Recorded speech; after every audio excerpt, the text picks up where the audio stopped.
हाय everyone, अस्सलाम वालेकुम and welcome back to my channel stitch by Arzoo. आज की इस वीडियो में मैं आप सबके साथ शेयर करने वाली हूँ most beautiful and trendy piece panel anarkali suit की कटिंग एंड स्टिचिंग। अभी फेस्टिव एंड वेडिंग सीजन दोनों ही साथ में स्टार्ट होने वाली है। सो अगर आप हैवी एम्ब्रॉयडरी वर्क सूट नहीं पहनना चाहते हैं तो इस तरह का सिंपल अनारकली सूट रेडी कर लीजिए।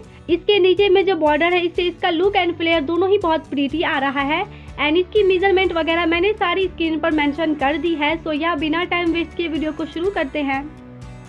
इस ब्यूटीफुल अनारकली सूट को रेडी करने के लिए सबसे पहले मैंने ये दो टाइप के लेस का यूज किया है। फर्स्ट है ये कटवर्क लेस जो मैंने 2 मीटर यूज किया है। इसका यूज मैं नेक एंड स्लीव पर करने वाली हूँ। उसके बाद मैंने 4 मीटर व्हाइट कॉटन लेस का यूज किया है। इसका यूज मैं दुपट्टे के दोनों साइड में लगाऊंगी। अगर आप पूरे दुपट्टे में लगाना चाहते हैं तो आपको 7 मीटर लेस लेनी पड़ेगी। उसके बाद मैंने 7 मीटर प्रिंटेड जॉर्जेट फैब्रिक का यूज किया है। 5 मीटर से मैं अनारकली सूट रेडी करने वाली हूँ एंड बाकी बची 2 मीटर फैब्रिक से मैं दुपट्टा बनाऊंगी। बात करूँ मैं इसके क्वालिटी की तो ये काफी ज्यादा स्मूथ एंड लाइट वेट है। तो फैब्रिक को लेकर आप लोगों के हमेशा ही ये क्वेश्चन होते हैं कि मैं फैब्रिक कहाँ से बाय करती हूँ। तो देखो डियर, जो फैब्रिक मैं अपने लोकल मार्केट से बाय करती हूँ उसका लिंक तो मैं आप सबके साथ शेयर नहीं कर सकती, बट जो फैब्रिक मैं ऑनलाइन बाय करती हूँ उसका लिंक मैं हमेशा ही आप सबके साथ शेयर करती हूँ। जैसा की इस फैब्रिक को मैंने इंस्टाग्राम की एक पेज से मंगवाई है। उनकी ID and WhatsApp number screen पर मैंने मेंशन कर दी है। अगर आप भी इसको बाय करना चाहते हैं तो इसका स्क्रीनशॉट लेकर उनके व्हाट्सएप या इंस्टाग्राम पर मैसेज करके मंगवा सकते हैं। आप चलते हैं अपने मेन टॉपिक की तरफ। तो देखिए, लाइनिंग के लिए मैंने 5 मीटर क्रेप फैब्रिक का यूज किया है। 2 मीटर से मैं पैंट प्लाजो बनाऊंगी। तो चलिए इसकी कटिंग करते हैं। फर्स्ट हम लाइनिंग टॉप पार्ट की कटिंग करेंगे, जिसके लिए मैंने फैब्रिक को इस तरीके से फोल्ड करके रखा हुआ है।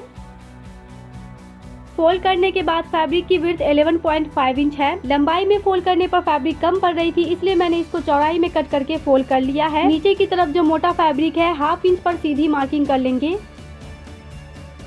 अब यहाँ से टॉप की लेंथ मार्क करेंगे। सो मेरी टॉप की तैयार लेंथ 14 इंच है, उसमें 1 इंच मार्जिन के लिए ऐड करेंगे एंड यहाँ पर 15 इंच पे मार्किंग कर लेंगे। उसके बाद स्केल से दोनों पॉइंट को मिलाते हुए सीधा कर लेंगे। अब दोनों साइड से कट करके एक्स्ट्रा फैब्रिक को साइड कर लेंगे। अब यहाँ से शोल्डर की मार्किंग करेंगे। सो मेरी शोल्डर 14 इंच है, उसका हाफ 7 इंच होगा। तो शोल्डर के लिए यहाँ पर 7 इंच पे मार्किंग करेंगे एंड यहाँ पर शोल्डर डाउन के लिए 1/2 इंच पे मार्किंग करेंगे। इस मार्क से नीचे की तरफ आर्म होल के लिए 7 इंच पे मार्किंग करेंगे। शोल्डर के लिए जो 7 इंच पे मार्किंग की थी, नीचे की तरफ भी सेम निशान लगा लेंगे। अब स्केल से दोनों पॉइंट को मिलाते हुए इस तरह से सीधा कर लेंगे। चेस्ट की मार्किंग करने के लिए जो भी आपके चेस्ट का साइज है उसका 4th पार्ट लेंगे। सो मेरी चेस्ट का 4th पार्ट 9 इंच है। सो यहाँ पे मैं 9 इंच पे मार्किंग करूंगी एंड 1.5 इंच यहाँ पे मैं मार्जिन के लिए ऐड करूंगी। सेम इसी तरह से वेस्ट मेजरमेंट का 4th पार्ट लेंगे एंड उसमें 1 इंच टक्स के लिए ऐड करेंगे एंड यहाँ पर 9 इंच पे मार्किंग कर लेंगे। उसके बाद 1.5 इंच मार्जिन के लिए निशान लगाएंगे। अब स्केल से दोनों पॉइंट को मिलाते हुए फिटिंग की मार्किंग करेंगे एंड बाहर वाली पॉइंट को मिलाते हुए कटिंग की मार्किंग करेंगे। यहाँ से आर्म होल की शेप देने के लिए इसका सेंटर पॉइंट मार्क करेंगे 3.5 इंच। उसके बाद बैक आर्म होल की शेप दे देंगे। फ्रंट आर्म होल की शेप देने के लिए यहाँ पे 1/2 इंच पे मार्किंग करेंगे। उसके बाद 1/2 इंच अंदर की तरफ दबाव देते हुए फ्रंट आर्म होल की शेप दे देंगे। नेक विड्थ के लिए 3 इंच पे मार्किंग करेंगे एंड इस पॉइंट को यहाँ से मिलाते हुए तिरछी मार्किंग कर लेंगे। अब यहाँ पर टक्स की मार्किंग करने के लिए 3.5 इंच पे निशान लगाएंगे एंड शोल्डर से नीचे की तरफ 10.5 इंचेस पे एक निशान हम यहाँ से भी 3.5 इंच पे लगा लेंगे। स्केल से दोनों पॉइंट को मिलाते हुए इस तरह से सीधा कर लेंगे। अब इंची टेप को सेंटर में रखते हुए 1/2 इंच पे मार्किंग कर लेंगे। अब इस पॉइंट को यहाँ से मिलाते हुए तिरछी मार्किंग करेंगे एंड इस वाली पॉइंट को यहाँ से मिलाते हुए तिरछी मार्किंग करेंगे। अब वेस्ट लाइन के ऊपर 1 इंच पे मार्किंग करेंगे एंड इस पॉइंट को सेंटर से मिलाते हुए कर्व शेप की मार्किंग कर लेंगे। इससे हमारी कुर्ती का जो साइड का कोना है वो नीचे नहीं लटकती है। टॉप की मार्किंग होने के बाद इसकी कटिंग कर देंगे एंड एक्स्ट्रा बची फैब्रिक को साइड कर लेंगे। टक्स के सेंटर में एक स्मॉल कट लगा देंगे। उसके बाद दोनों साइड फिटिंग पर भी एक स्मॉल कट लगा देंगे। कट लगाने के बाद अभी हम बैक पार्ट को साइड कर लेंगे। उसके नेक की कटिंग अभी हम नहीं करेंगे, अभी हम फ्रंट नेक की कटिंग करेंगे। तो नेक विड्थ के लिए यहाँ पर 3 इंच पे मार्किंग करेंगे एंड फ्रंट नेक डीप के लिए यहाँ पे 6 इंच पे मार्किंग करेंगे। आप चाहो तो इससे ज्यादा भी डीप नेक रख सकते हो, बट मैं यहाँ पे 6 इंच तक रखने वाली हूँ। अब नेक विड्थ की जो मार्किंग हमने 3 इंच पे की थी, नीचे की तरफ भी सेम निशान लगा देंगे एंड स्केल की हेल्प से इस तरह से पॉइंट को मिलाते हुए एक बॉक्स बना लेंगे। फ्रंट का नेक मैं वी शेप में रखने वाली हूँ, इसलिए इस पॉइंट को यहाँ से मिलाते हुए तिरछी मार्किंग करेंगे। आप अपनी चॉइस के हिसाब से यहाँ पर राउंड नेक भी रख सकते हो। यहाँ पर जो हमने तिरछी मार्किंग की है उसके बिल्कुल सेंटर में 1/2 इंच पे मार्किंग करेंगे। उसके बाद यहाँ से 1/2 इंच अंदर की तरफ दबाव देते हुए वी नेक की शेप दे देंगे। मार्किंग करने के बाद इसकी कटिंग कर देंगे एंड साथ में ही इसके फ्रंट आर्म होल की भी कटिंग कर देंगे। फ्रंट पार्ट को अभी हम साइड कर देंगे एंड बैक नेक की मार्किंग करेंगे। सो यहाँ पर नेक विड्थ के लिए 3 इंच पे मार्किंग करेंगे एंड बैक नेक डीप के लिए भी 6 इंच पे मार्किंग करेंगे। फ्रंट एंड बैक दोनों नेक मैंने सेम ही रखा है, यहाँ पर भी 3 इंच पे मार्किंग कर लेंगे। अब स्केल से इस तरह से पॉइंट को मिलाते हुए बॉक्स बनाएंगे एंड इसमें राउंड शेप की मार्किंग करेंगे। उसके बाद इसकी कटिंग करके बैक पार्ट को साइड कर लेंगे। उसके बाद अपर पार्ट यानी कि जॉर्जेट फैब्रिक को इस तरीके से बिछा लेंगे एंड दोनों पार्ट को सेट करते हुए रख लेंगे एंड सेम लाइनिंग पार्ट के जैसे इसकी भी कटिंग कर देंगे। कटिंग करने के बाद पहले बैक नेक की स्टिचिंग करेंगे। सो देखिए जॉर्जेट फैब्रिक की राइट वाली साइड मैंने ऊपर की तरफ रखी है। अब नेक पर 1/2 इंच का मार्जिन छोड़ते हुए स्टिच कर लेंगे। सेम बैक वाले पार्ट के जैसे ही मैंने इस पार्ट को भी सेट करते हुए रखा हुआ है। अब 1/2 इंच का मार्जिन छोड़ते हुए नेक को स्टिच कर लेंगे। तो देखिए बैक नेक की मैंने स्टिचिंग कर दी है। अब नेक पर इस तरीके से स्मॉल कट लगा देंगे, इससे नेक की जो फिनिशिंग है वो अच्छी आती है। अब टॉप को रॉन्ग साइड पर टर्न कर लेंगे इस तरह से। टॉप को सेट कर लेने के बाद नेक के ऊपर से भी एक स्टिचिंग कर लेंगे। उसके बाद दोनों पार्ट को बराबर में रखते हुए एक सिलाई हम बाहर की तरफ भी लगा देंगे एंड बैक पार्ट की फिनिशिंग करने के बाद इसको साइड कर लेंगे। सो यहाँ पर मैंने फ्रंट नेक में भी स्टिचिंग कर दी है। अब वी नेक के सेंटर में एक स्मॉल कट लगा देंगे, इससे नेक की फिनिशिंग अच्छी आती है। उसके बाद टॉप पार्ट को रॉन्ग साइड में पलट लेंगे।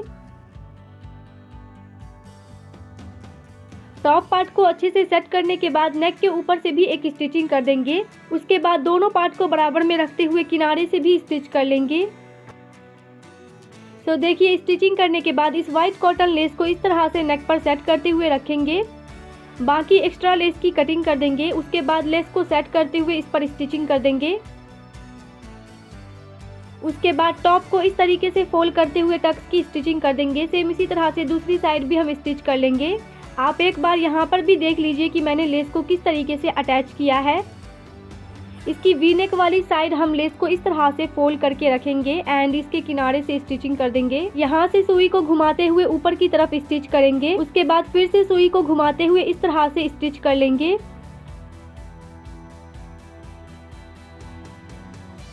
ऊपर की तरफ स्टिच कर लेने के बाद यहाँ से भी एक सिलाई लगा करके इसको फिक्स कर देंगे।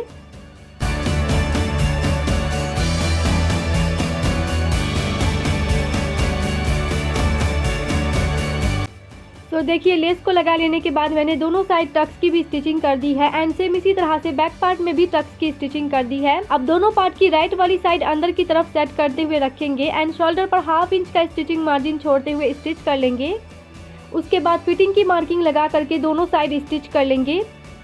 तो देखिए शोल्डर को स्टिच कर लेने के बाद मैंने फिटिंग की सिलाई लगा दी है एंड यहाँ पर हमारी टॉप पार्ट बनकर बिल्कुल रेडी है। अब हम इसका बॉटम पार्ट कट करेंगे, जिसके लिए मैंने लाइनिंग फैब्रिक को चौड़ाई में 2 फोल्ड करके रखा हुआ है। ये इसकी फोल्डेड वाली साइड है। सो फोल्डेड वाली साइड से पकड़ते हुए इस तरह से ट्रायंगल की शेप दे देंगे। याद रखें कि यहाँ पर कोई भी सिलवटें नहीं आनी चाहिए। अब यहाँ से हम वेस्ट की मार्किंग करेंगे। तो जो भी आपका वेस्ट का साइज है उसका 1/4 पार्ट लेंगे। मेरी वेस्ट का 1/4 पार्ट 8 इंच है। तो यहाँ पर 8 इंच पे मार्किंग कर लेंगे। टॉप से मेजर करने पर ये 10.5 इंच है। तो पूरे सर्कल में 10.5 इंच पे इस तरह से मार्किंग कर लेंगे। अब यहाँ से एक बार चेक करेंगे। सो देखिए इस तरह से मेजर करने पर ये 8.5 इंच है। 1/2 इंच ये साइड की सिलाई में जाएगी। वेस्ट की मार्किंग कर लेने के बाद इस लाइन से नीचे की तरफ बॉटम की लेंथ के लिए मार्क करेंगे। सो 14 इंच टॉप माइनस करते हुए बॉटम की लेंथ के लिए 28 इंच पे मार्किंग करेंगे एंड इसमें 1.5 इंच एक्स्ट्रा मार्जिन के लिए मार्किंग करेंगे। मार्जिन को ऐड कर लेने के बाद ये टोटल 29.5 इंच है। सो इस तरह से सर्कल में 29.5 इंचेस पे मार्किंग कर लेंगे। गाइज अगर आपके कोई भी डाउट्स है तो आप मुझे नीचे कमेंट सेक्शन में पूछ सकते हो। मैं सभी कमेंट्स का रिप्लाई करती हूँ। अगर आप मेरे पुराने व्यूअर्स हैं तो आपको जरूर पता होगा। चलिए इसी बात पर एक पर्पल हार्ट कमेंट कर दीजिए। आप सभी पॉइंट को इस तरह से मिलाएंगे। सो देखिए हमारी लाइनिंग पार्ट की मार्किंग कंप्लीट हो चुकी है। अब यहाँ से इसकी कटिंग कर देंगे। कटिंग कर लेने के बाद एक्स्ट्रा बची फैब्रिक को साइड कर लेंगे। अब लाइनिंग पार्ट को इस तरीके से ओपन करके रखेंगे। सो देखिए मैंने यहाँ पर इसको डबल फोल्ड में रखा हुआ है। अब साइड से 1/2 इंच का मार्जिन छोड़ते हुए स्टिच कर लेंगे। उसके बाद नीचे की तरफ सिंपली इस तरह से डबल फोल्ड करेंगे एंड पूरे गोलाई में स्टिच कर लेंगे। लाइनिंग पार्ट को स्टिच कर लेने के बाद पेपर की हेल्प से कलियों की कटिंग करेंगे। आप चाहो तो सीधा फैब्रिक पर भी कली की कटिंग कर सकते हो। तो देखिए 14 इंच टॉप माइनस करते हुए बॉटम की लेंथ मैंने 29 इंच ली है एंड 1 इंच इसमें मैंने मार्जिन के लिए ऐड की है, तो टोटल ये 30 इंच है। एंड यहाँ पर हमारी एक कली की चौड़ाई 11 इंच होगी। दोनों साइड हाफ इंच मैंने मार्जिन के लिए ऐड की है, सो टोटल ये 12 इंचेस है। अब पेपर को सिंपली डबल फोल्ड करते हुए रख लेंगे एंड सबसे पहले वेस्ट का मेजरमेंट करेंगे। सो मेरी वेस्ट की गोलाई 32 इंच है एंड यहाँ पर मैं 20 कलियां बनाने वाली हूँ। सो 32 को 20 से डिवाइड करेंगे तो ये 1.5 इंच आती है एंड उसमें 1 इंच मार्जिन के लिए ऐड करेंगे तो टोटल ये 2.5 इंच होगी। यहाँ पर मैंने पेपर को डबल फोल्ड में रखा हुआ है, सो 2.5 इंच का हाफ 1.25 इंच होगा। तो यहाँ पर फर्स्ट कली के लिए 1.25 इंच पे मार्किंग करेंगे। तो आप इसी तरह से सभी साइज की वेस्ट के लिए कलियां निकाल सकते हो। नीचे की तरफ डबल फोल्ड में इसकी विड्थ 6 इंच है, हाफ इंच इसमें मैंने मार्जिन के लिए ऐड की है, तो यहाँ पर 6 इंचेस पे मार्किंग करेंगे। अब इस पॉइंट को यहाँ से मिलाते हुए क्रॉस लाइन ड्रॉ करेंगे।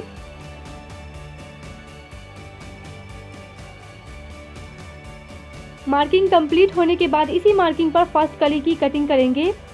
कटिंग कर लेने के बाद एक्स्ट्रा पेपर को साइड कर लेंगे। तो देखिए यहाँ पर हमारी फर्स्ट कली की कटिंग हो चुकी है। आप इस तरह से पेपर पर कली की कटिंग करके इसका यूज आप किसी अदर फैब्रिक में भी कर सकते हो। आपको बार बार ना ही मेजरमेंट लेने की जरूरत होगी और ना ही कुछ भी, बस पेपर को फैब्रिक पर रख करके आराम से इसकी कटिंग कर सकते हो। अब मेन फैब्रिक पर कलियों की कटिंग करेंगे। तो यहाँ पर मैंने 4 मीटर जॉर्जेट फैब्रिक को चौड़ाई में 4 फोल्ड करके रखा हुआ है। टॉप एंड दुपट्टा के लिए फैब्रिक निकालने के बाद जितना भी 4 मीटर फैब्रिक हमारा बचा है उसको मैंने इस तरीके से 4 फोल्ड करके रखा हुआ है। एक बार मैं आपको इसकी चौड़ाई मेजर करके दिखा देती हूँ। सो देखिए ये 40 इंचेस है एंड जैसा कि मैंने इसको 4 फोल्ड करके रखा हुआ है, सो ये 4 मीटर फैब्रिक है। तो पेपर ड्राफ्टिंग को ले लेंगे। ऊपर की तरफ जो हाफ इंच मोटा फैब्रिक है उससे नीचे ही हम कली की कटिंग करेंगे। तो पेपर ड्राफ्टिंग को सेट कर लेने के बाद दोनों साइड से मार्किंग करेंगे इस तरह से, जैसा मैंने वीडियो में दिखाया है। फर्स्ट कली की मार्किंग हो जाने के बाद पेपर को फ्लिप करते हुए अपोजिट साइड में रखेंगे। यहाँ पर भी पेपर को सेट करते हुए सेकेंड कली की मार्किंग करेंगे। उसके बाद पेपर को फिर से फ्लिप करते हुए अपोजिट साइड में रखेंगे। इसी प्रोसेस का यूज करते हुए हम सभी कलियों की मार्किंग कर लेंगे। तो यहाँ पर मैंने सभी कलियों की मार्किंग कर ली है। एक कली हमारी यहाँ पर भी आई है, तो टोटल हमारी 5 कली हो गई। अब इस मार्किंग पर सभी कलियों की कटिंग कर लेंगे। तो देखिए यहाँ पर मैंने सभी कलियों की कटिंग कर दी है एंड ये 5 कली है एंड फैब्रिक को हमने 4 फोल्ड करके रखा हुआ था, तो टोटल हमारी 20 कली हो गई है। अब सभी कली को एक साथ रख लेंगे एंड बारी बारी से सभी कलियों की स्टिचिंग करेंगे। तो फर्स्ट कली की राइट वाली साइड ऊपर की तरफ रखेंगे एंड सेकेंड कली की राइट वाली साइड अंदर की तरफ रख करके हाफ इंच का मार्जिन छोड़ते हुए स्टिच कर लेंगे। स्टिच करने के बाद कली को सीधा करेंगे एंड तीसरी कली को इस पर रख करके हाफ इंच का स्टिचिंग मार्जिन छोड़ते हुए स्टिच कर लेंगे। सेम इसी तरह से सभी कलियों की स्टिचिंग कर देंगे। यहाँ पर आपको एक बात का ख्याल रखना है, जब भी आप कली को स्टिच करते हो तो आपको ऊपर से स्टिच करते हुए नीचे तक स्टिच करना है एंड दोनों कली को इस तरीके से बराबर में पकड़ते हुए रखना है एंड कली को इस तरीके से स्टिच करना है। इस तरह से पकड़कर स्टिच करने से आप देख सकते हो हमारी दोनों कली बिल्कुल बराबर आई है। तो देखिए फ्रंट में मैंने 10 कलियों को स्टिच किया है। आप चाहो तो सभी कलियों की स्टिचिंग एक साथ कर सकते हो, बट मैंने अलग अलग किया है। तो देखिए बैक पार्ट में हमारी 10 कली आई है। अब दोनों की राइट वाली साइड अंदर की तरफ सेट करते हुए रख लेंगे। अच्छे से सेट कर लेने के बाद दोनों साइड से हाफ इंच का स्टिचिंग मार्जिन छोड़ते हुए स्टिच कर लेंगे।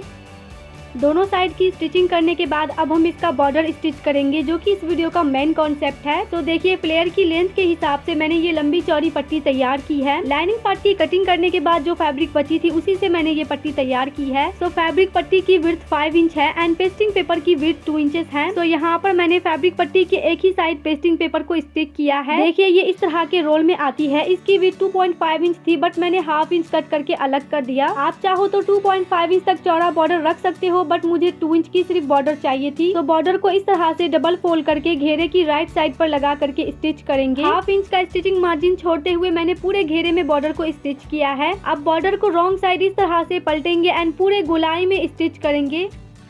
तो देखिए यहाँ पर रॉन्ग साइड से बिल्कुल किनारे पर स्टिच करेंगे। बॉर्डर को अच्छे से सेट करने के बाद कुछ दूरी पर हम इस तरीके से छोटे छोटे प्लेट्स बनाएंगे। इससे हमारी जो बॉर्डर की फिनिशिंग है वो प्रॉपर आएंगी, क्योंकि हमारा जो घेरा है वो बिल्कुल स्ट्रेट नहीं होता है, अम्ब्रेला कट में होता है, इसलिए हमें थोड़ी थोड़ी डिस्टेंस पे इस तरह से प्लेट्स बनानी पड़ती है, अदरवाइज इसकी फिनिशिंग अच्छी नहीं आएगी। तो देखिए इसकी रॉन्ग वाली साइड में छोटे छोटे प्लेट्स आई है, बट इसकी जो राइट वाली साइड है वो बिल्कुल स्ट्रेट है एंड इसकी फिनिशिंग भी काफी ज्यादा अच्छी आई है। बॉर्डर रेडी करने के बाद अब लाइनिंग वाली पार्ट की राइट साइड अंदर की तरफ इंसर्ट करेंगे इस तरह से। दोनों वेस्ट को पकड़ते हुए बराबर में रखेंगे एंड हाफ इंच का स्टिचिंग मार्जिन छोड़ते हुए पूरे गोलाई में स्टिच करेंगे। तो देखिए इस तरह से स्टिच करने के बाद अब बॉटम पार्ट को टॉप से अटैच करेंगे। तो देखिए दोनों पार्ट के वेस्ट को बराबर में मिलाते हुए रखेंगे एंड इस तरह से फैब्रिक को पकड़ते हुए हाफ इंच का स्टिचिंग मार्जिन छोड़ते हुए पूरे राउंड में स्टिच करेंगे। रॉन्ग साइड से स्टिच करने के बाद एक सिलाई मैंने ऊपर से भी लगा दी है। इसके बाद मैंने यहाँ पर सिंपल फुल स्लीव रेडी की है। इसकी लेंथ 21 इंच है। अगर मैं इसकी भी कटिंग शेयर करती तो वीडियो काफी ज्यादा लंबी हो जाती, इसलिए मैंने इसको स्किप कर दिया। अब दोनों स्लीव को आर्म होल पर इस तरह से सेट करते हुए रखेंगे एंड हाफ इंच का स्टिचिंग मार्जिन छोड़ते हुए पूरे राउंड में स्टिच करेंगे। सेम इसी तरह से दूसरे स्लीव को भी स्टिच कर लेंगे। तो फ्रॉक को बना लेने के बाद यहाँ पर 2 मीटर के करीब मेरा फैब्रिक बचा है दुपट्टे के लिए। अगर आप दुपट्टा ज्यादा लंबा वेयर करना चाहते हैं तो आपको 2.5 मीटर के करीब फैब्रिक लेना होगा एंड हैवी साइज के लिए भी 2.5 मीटर ही फैब्रिक लेना होगा दुपट्टे के लिए। बट मैं यहाँ पर स्मॉल टू मीडियम साइज के लिए बना रही हूँ, इसलिए मैंने 2 मीटर फैब्रिक का यूज किया है एंड फैब्रिक की जो विड्थ है वो 39 इंच है। बाकी एक्स्ट्रा फैब्रिक की मैंने कटिंग कर दी है, क्योंकि फैब्रिक की विड्थ 44 इंच थी तो दुपट्टा काफी ज्यादा चौड़ा बन जाता। अब इस व्हाइट कॉटन लेस को दुपट्टे की राइट साइड पर इस तरह से रखेंगे। यहाँ पर आपको 1 इंच का गैप छोड़ते हुए लेस को रखना है। उसके बाद फैब्रिक को डबल फोल्ड करके लेस के किनारे पर इस तरह से सेट करते हुए रखेंगे एंड इस पर स्टिचिंग कर देंगे। सो देखिए मैंने दुपट्टे के दोनों साइड में ही लेस को अटैच कर दिया है इस तरीके से। अब दुपट्टे को रॉन्ग साइड में पलटेंगे एंड फैब्रिक को इस तरीके से फोल्ड करेंगे। नीचे तक फोल्ड कर लेने के बाद इसके किनारे से स्टिच करेंगे। सेम इसी तरह से दूसरी साइड भी स्टिच करेंगे। अब इसकी चौड़ाई वाली साइड सिंपली डबल फोल्ड करके स्टिच कर लेंगे। तो यहाँ पर आप देख सकते हो इसके चारों ही साइड मैंने स्टिचिंग कर दी है।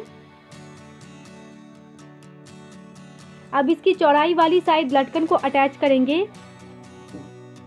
सो फ्रॉक को स्टिच करने के बाद जो फैब्रिक बची थी वो मैंने ले ली है यहाँ पर। अब आपको कोई भी सर्कल ढक्कन ले लेना है। इसकी जो सर्कल की चौड़ाई है वो 3.25 इंचेस है। ढक्कन को फैब्रिक पर रखेंगे एंड पूरे गोलाई में मार्किंग करेंगे। यहाँ पर आपको चौक का यूज नहीं करना है, कोई भी पेन या मार्कर ले लेनी है। अगर आप चौक का यूज करते हो तो आपको मार्किंग करने में बहुत ज्यादा परेशानी होगी। उसके बाद दूसरे सर्कल की मार्किंग करेंगे। सेम इसी तरह से आपको और भी सर्कल बना लेनी है। सभी सर्कल की मार्किंग करने के बाद अब हम इसकी कटिंग करेंगे। बाकी एक्स्ट्रा बची फैब्रिक को साइड कर लेंगे एंड जितनी भी हमने सर्कल कटिंग की है उसको एक साथ रख लेंगे। अब देखिए इसको फोल्ड कैसे करना है। सो सबसे पहले इस तरीके से डबल फोल्ड करेंगे। उसके बाद यहाँ से फोल्ड करके ट्रायंगल की शेप दे देंगे। इस तरह से शेप देने के बाद इसको आयरन से प्रेस कर लेना है, इससे ये अच्छे से सेट हो जाएगी। सेम इसी तरह से मैंने सभी सर्कल को फोल्ड कर लिया है। अब इसको दुपट्टे के साथ अटैच करने से पहले यहाँ पर 1 इंच पे मार्किंग करेंगे। उसके बाद 4 इंच की गैप पे मार्किंग करेंगे। अब इसी तरह से 4 इंचेस पर पूरे चौड़ाई में मार्किंग करेंगे। अब यहाँ पर मैंने मीडियम साइज से थोड़ा सा स्मॉल मोती का यूज किया है। अब फर्स्ट वाली टेसल को लेकर के सुई को सेंटर से निकालेंगे। उसके बाद फोल्ड करके यहाँ से एक बार टेक लेंगे। अब इसमें 2 मोती को इंसर्ट करेंगे। अगर आप मीडियम साइज का पर्ल यूज कर रहे हो तो आप एक ही मोती का यूज कर सकते हो। मोती को इंसर्ट करने के बाद अब लटकन को यहाँ से लगाना शुरू करेंगे। यहाँ पर 2-3 टाका लगाने के बाद मोती से गुजारते हुए सुई को नीचे की तरफ लाएंगे। नीचे की तरफ लाने के बाद 2-3 टाका यहाँ पर भी लगा देंगे एंड बाकी एक्स्ट्रा धागा की कटिंग कर देंगे। सेम प्रोसेस का यूज करते हुए यहाँ पर दूसरा लटकन भी अटैच कर लेना है।